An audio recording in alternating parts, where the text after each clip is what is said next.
Hello scrappy friends, welcome back to my channel and welcome to another video, what I like to call fun with my tools. I call it that because I like to bring in a lot of tools onto one layout. I don't want it to look overcrowded or anything. I just want to add in some texture and some different theme elements to kind of boost my layout a little bit. And so today I'm going to do that. You can see I have a lot of tools here, especially my border making cartridges, because they're a little bit on the thinner side and you can squeeze them in here and there. So my goal today is to take the Coastal Shore collection and I'm going to document some photos of my son and his wife, or his then at the time fiance, when they went to an aquarium. So a little bit different use of the collection today, and I want to get that documented and I want to have some fun doing it. So I'm bringing in several different tools. Okay, so let's go ahead and get started.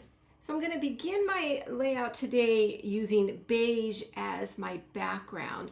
I was considering white because some of these are white based and I thought that would really help pop it out. But I want more of I feel like with using beige, it's going to be more of a coastal vibe than to bring out the bright colors. And some of my photos are a little on the darker side because they're inside the aquarium. So I'm gonna go ahead with beige and I'm gonna pull in this beautiful icon paper that's full of different kinds of shells. I love this piece of paper. The back side is a cloud, but I really do prefer this side. So I'm gonna cut this down so that I can have some of it represented on the right and then some represented on the left. So I cut a 2-inch piece for the left-hand side and a 6-inch piece for the right-hand side. And I'm going to adhere it to the inseam of the base so it looks like it's continuously flowing from one page to the other. And then the next piece I want to bring in is this red stripe. This is, again, one of my favorites in this collection. I just love bringing in red whenever I'm doing like a nautical type of layout. So I'm going to cut this down and again disperse it between the two pages. And for the left-hand side, I cut it 6 inches wide by 10 inches long, and I'm gonna bring this right up about here and butt it up right next to the seashell paper. And same with this one. Make sure our stripes are going the correct way. And this is a 6 by 6 inch block, and I'm gonna bring it up probably about an inch from the bottom. What I love about my gray mat is it has the measurements right here for me so I can make sure they're both at the same spot. And now I'm going to bring in my first tool.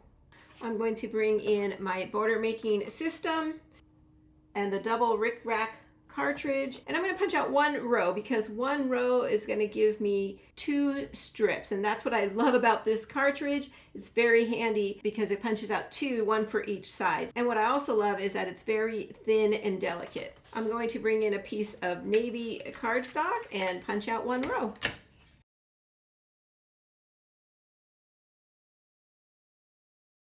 Then I'll take my punch outs and I'm going to use it to cover up the seam and the transition from the pattern paper to the base.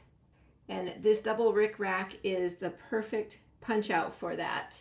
So there you go. You can see how the double rickrack just really all of a sudden added a little bit of texture to our overall page. So such a small little punch, but it really packs a big dramatic emphasis on our page. Another technique that I like to do that adds a big element to our page, and this one doesn't require a tool at all. I like to just bring in little pops of color, and I often do this with cardstock, but it could be done with pattern paper as well. But I bring in just a little piece and I'm going to trim off just 1/4 inch and run it across the top of the lined paper, again, just to kind of give it a nice stopping place for that transition between the two elements. Before I go on, I want to bring in my photos so I can kind of get an idea of where my photos are going to be, and then I can decide if I want to add in some more photo blocks or some more matting of my photos. Okay, so I think I have several vertical photos here, and I want to do something like this.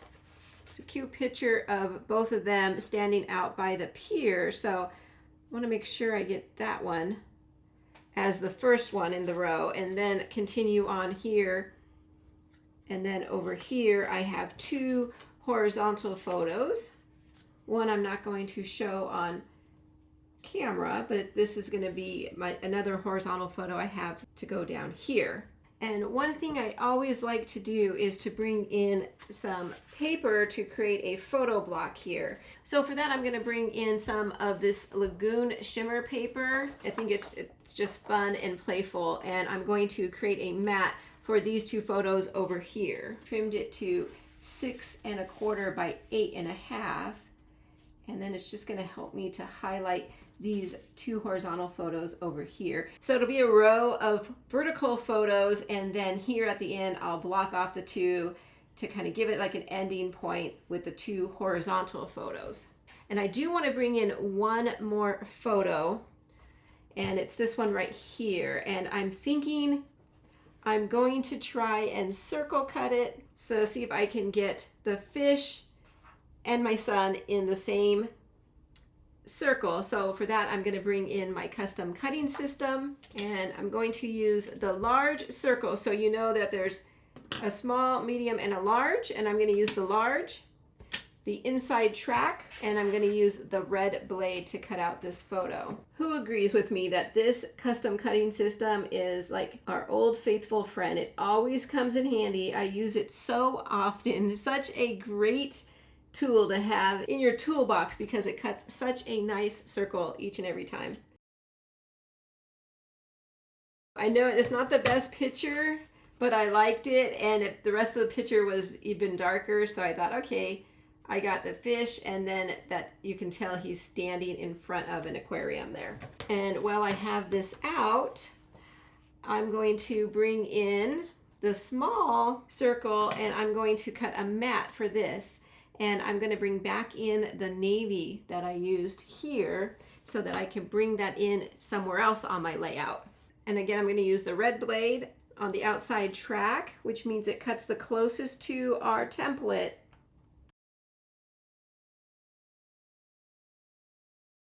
Kind of helps me to fill in this space over here and get another photo on. It almost looks like we're looking through a little porthole and seeing him underwater there. Let me get some of this adhered down, and we'll be back to start bringing in those tools and getting some embellishments on this page, okay?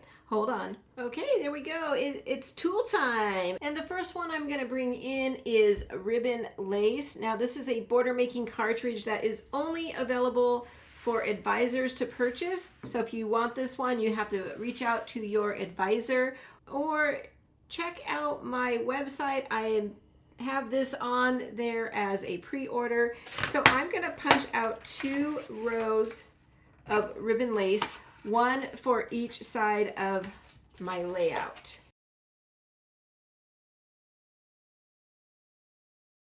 Okay, and my idea is to bring it right down here again, just to kind of balance out the layout, kind of make this a big block, and I will just put it over the red part just so it kind of again covers that transition between the two papers and between the paper and the base. Oh, just a nice way to sneak in some more tools and to kind of give a finishing look to our layout. Then I'm going to bring in my favorite punch ever. This is the 3-in-1 Beveled Tag Punch. So I'm going to take this wood grain that I had left over from a previous layout, and I'm going to cut out 2 tags, one from the wood grain side and one from the other side. So I'm going to first cut it down to 2.5 because my punch can do a 2, 2.5, or a 1 inch, and I really love the 2.5 inch. Punched out. There we go.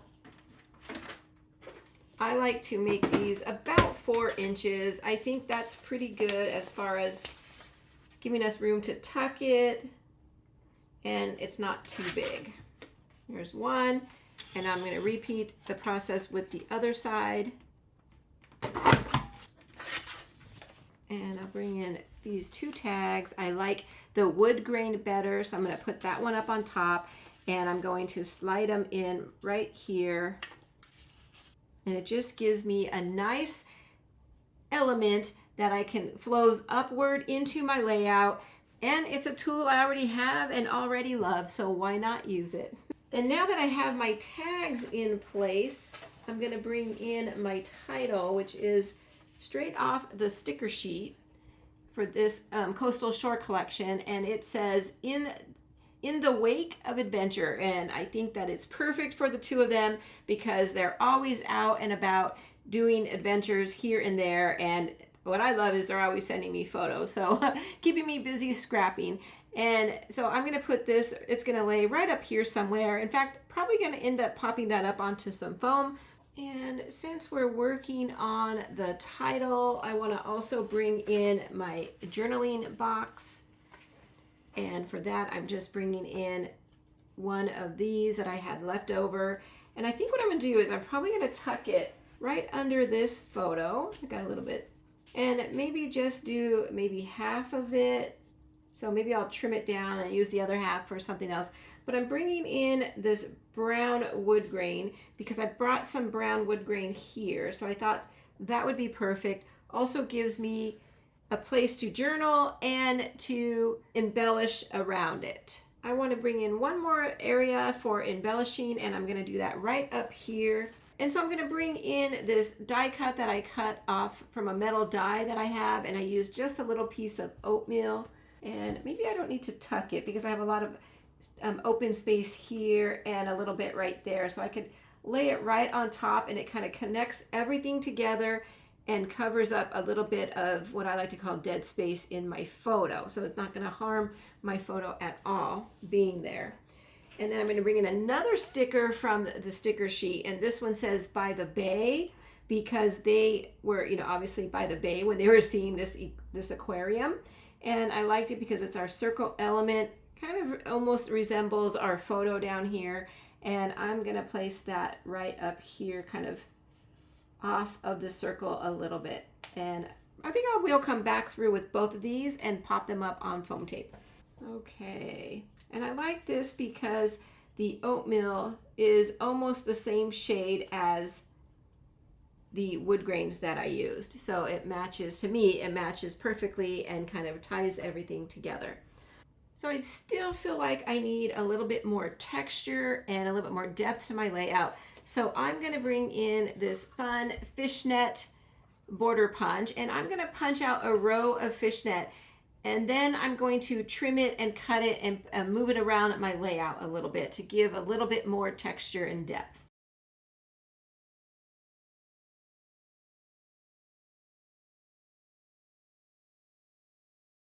So I love doing this because it really just brings in a little bit of the theme of being around the ocean and being around the dock. And I'm going to actually trim this one right here. And I just make random cuts. Then I will figure out how I want to put them together once I cut them out. So I just have a couple little trims to make.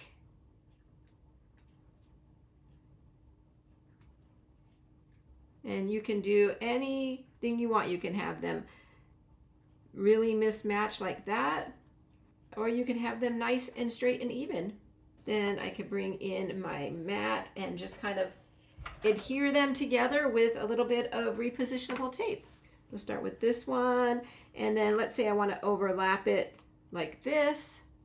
Then I could just take a little bit of repositionable tape and line it up so you can't even see the seam. I have a chunky little embellishment base, and it's going to add a lot of texture. We're going to put one right up there, and then I'm going to do a second one.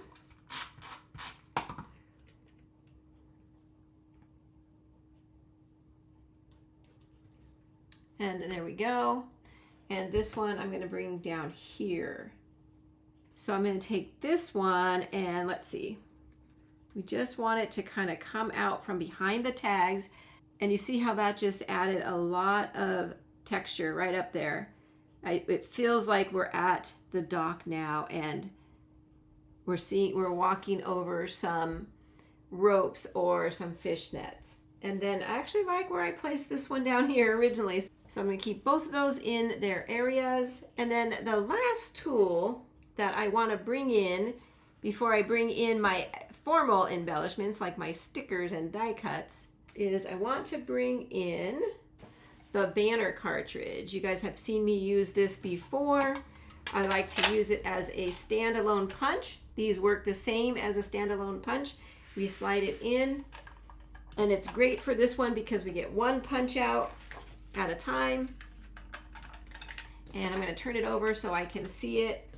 And I want to bring in some red. Just find a scrap that fits in there and slide it all the way to the top. And then you get your banner. So I'm going to do one with red. And then I'm going to do one with this Lagoon Shimmer. There it is. It's in. Push down. And I like to turn it upside down to shake out the fallout, because this is actually the fallout from the punch. But I love it for banners on our layouts. So I'm going to take these two banners and stagger them kind of like that and tuck it right in up here. That way I've just all of a sudden brought a lot of color up to the top of my layout and this little subtitle area. So that was pretty cute and pretty easy. And actually, before we get to embellishing, I'm going to do one more thing with my border making holder here, and I'm going to bring in the Curious Crab, and I'm going to do the same thing. I just want a couple little crabs from here. So I'll bring back in the red, turn it upside down so I can see it, slide the paper in, punch, and out fall the crabs. And maybe I'll do one more set. And let's see here. I think they're a cute little addition to the net because it kind of looks like they're crawling on the net. And probably put one over here, maybe even another one. So it's going to look like maybe this. And save that one for another layout. Yeah, that way I'm bringing in some more color up here especially. So let's move on to embellishing. We have some driftwood and some seashells. I do like the idea of bringing in some seashells because we had seashells in our paper. These are from a different collection that I had left over. So I'm kind of liking this piece of driftwood because it brings in another shade of brown. And then, let's see, whoops, maybe not this seashell, maybe this one here. And I'm thinking of up here, just a little something more on the colorful paper and save the driftwood for the brown paper. There we go. Yeah, I like that. Maybe we can kind of do the same thing up here. We have our banners like this.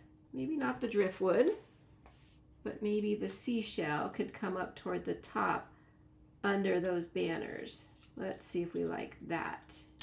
Yeah, that's kind of cute. Okay, so I'm going to bring in some of my Totally Tonal stickers. I definitely want some kind of words for down here. Collecting every moment. I like this one. And I'm going to bring that right down here. I think I'll give it a little banner cut. I like to do that. And it will help represent my banners up there. So I just kind of give it a little cut. Okay, and then maybe I'll bring it right down here at the edge of my journaling box so it looks like this. And I do want something a little blue right up here. So I'm kind of looking at these banners now that I brought banners into both of these.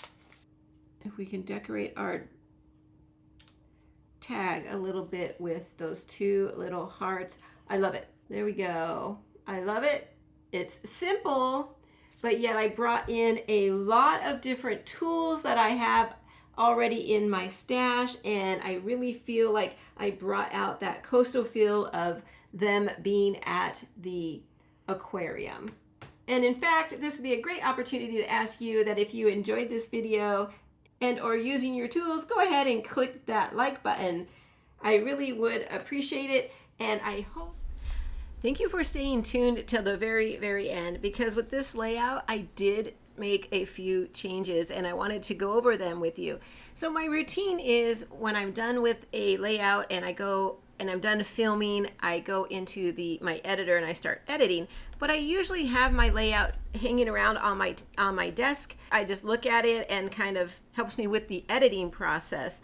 But this time I kept looking at it thinking, well, I feel like it's missing something, and I wasn't quite sure what that was. So I just started to pause my editing and start to add a few little changes. And so I wanted to come back on here and kind of go over what the changes were, because then it started to just go and go and go. So first thing I did was I added a little strip of navy. So I did trim the layout 1/4 of an inch and then added a 1/2 inch piece of cardstock behind the layout and just had a little bit poking through.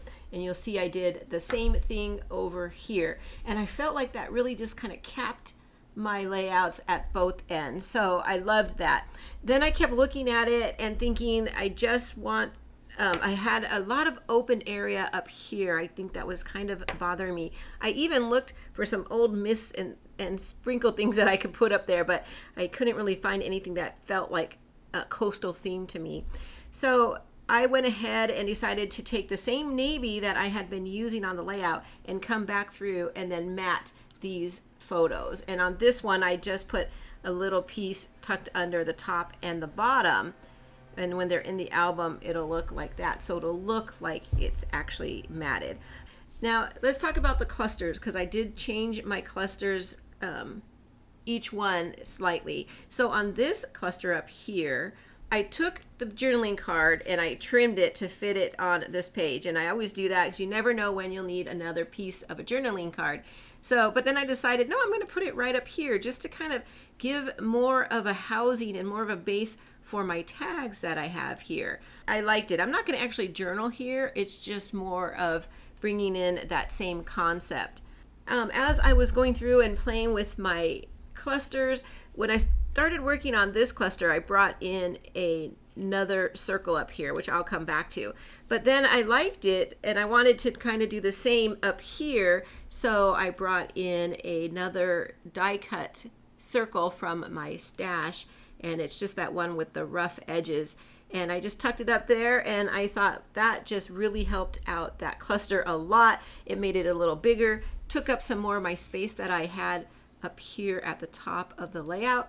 Then I came back in and added some twine to my tags, and I just really love that cluster.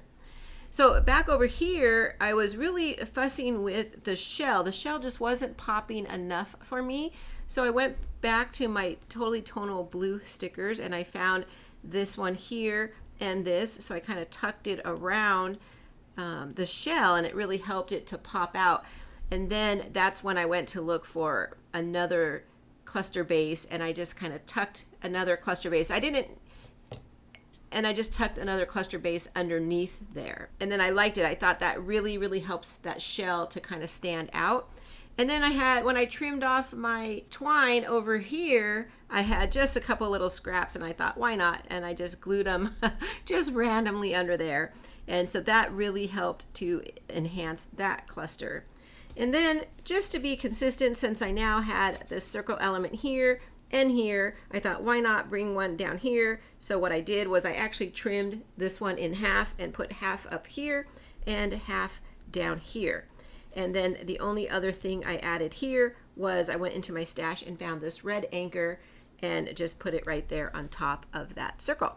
And for me, that's a lot of changes after I stopped filming and after the camera stopped rolling. Sometimes I'll make a change here or there, before I put it into my album, but nothing usually that major. So I just wanted to come back on here and show you what I did. I have just been loving on this Coastal Shores collection. I've been using it quite often. It's just such a beautiful collection, and I hope that somehow in my video today you're inspired to pull out your Coastal Shores and get some pages done.